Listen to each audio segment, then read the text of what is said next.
পবিত্র মাহে রমজানে যেমন খুশি, ঈদেরও কিন্তু তেমন খুশি। ঈদের আমেজ শুরু হয়ে গেছে, যেহেতু বেশি রোজা আর নাই।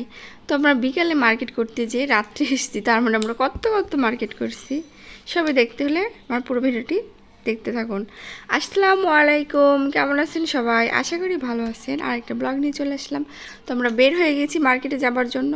আর আয়াত কুকুর দেখে ভয় পাচ্ছে, তার দাদির পিছনে। আমরা প্রথমেই ভাবলাম শোরুমগুলোতে একটু ঘুরে দেখবো। তো স্মার্ট ক্লাব আর ব্লু ড্রিমে আসছিলাম দেখার জন্য। স্মার্ট ক্লাবে গিয়েছিলাম, তো এখানে তেমন মেয়েদের কোনো ড্রেস ভালো ছিল না, ছেলেদের কালেকশন ছিল। গতবার এখান থেকে আমি একটা ড্রেস কিনছিলাম, এই জন্যই দেখতে গিয়েছিলাম।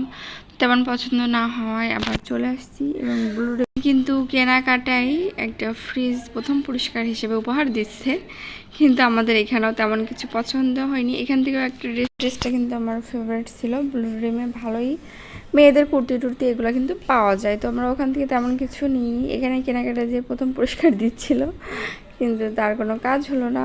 আর সিঁড়ি থেকে নামতে গিয়ে একটা পিচ্ছি বসেছিল, আমি ভাবলাম কে বাবুটা বসে, তারপর দেখলাম তো বাবুটা আব্বু চলে এসেছে।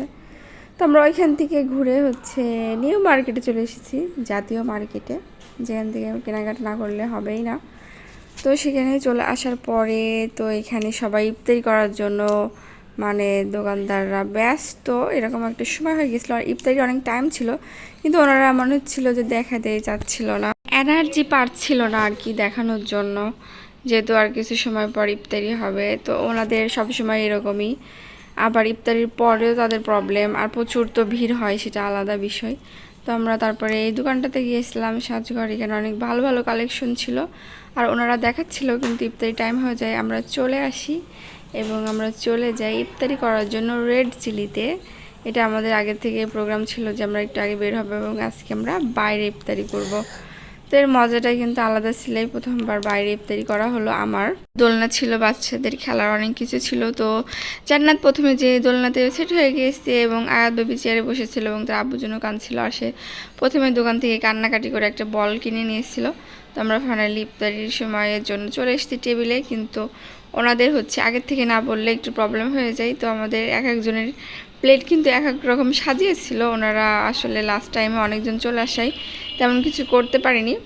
তো সেই অনুযায়ী প্যাকেজও কিন্তু অনেক কম নিয়ে এসেছিলো এবং ব্যাপারটাও খুব ভালোই ছিল। দেখলাম যে ইফতারি রোজার মাসে ইফতারিতে অনেক ছাড় দিয়েছে। তো আমরা হালিম অর্ডার করছিলাম, লাচ্ছি করছিলাম, জান্নাতের জন্য চিকেন অর্ডার করছিলাম।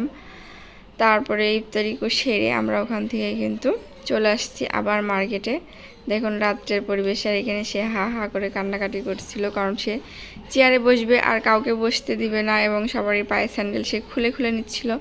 আমার পায়ের থেকেও স্যান্ডেলগুলো খুলে নিয়েছে, আমি খালি পায়ে হাঁটছিলাম। আমরা জামা কাপড় কিনে নিয়ে স্যান্ডেলের দোকানে আসছিলাম স্যান্ডেল দেখার জন্য। এখানেও সে স্যান্ডেল পায়ে দিয়ে ঘুরে ঘুরে বেড়াচ্ছিল। ভাবছিলাম তার জন্য কোনো ড্রেস কিনবো না, যেহেতু তাকে সবাই দিচ্ছে, কিন্তু আর কি কেনা হলো। গরমে কিছু পরার জন্য পাতলা কিছু টাইপের কিছু ড্রেস কিনলাম।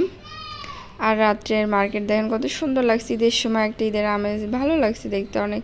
তো এই ছিল আমাদের ঈদের মার্কেটের ব্লগ। সবাই আশা করি ভালো লেগেছে। ভালো লাগলে লাইক কমেন্ট শেয়ার করবেন। আল্লাহ হাফেজ।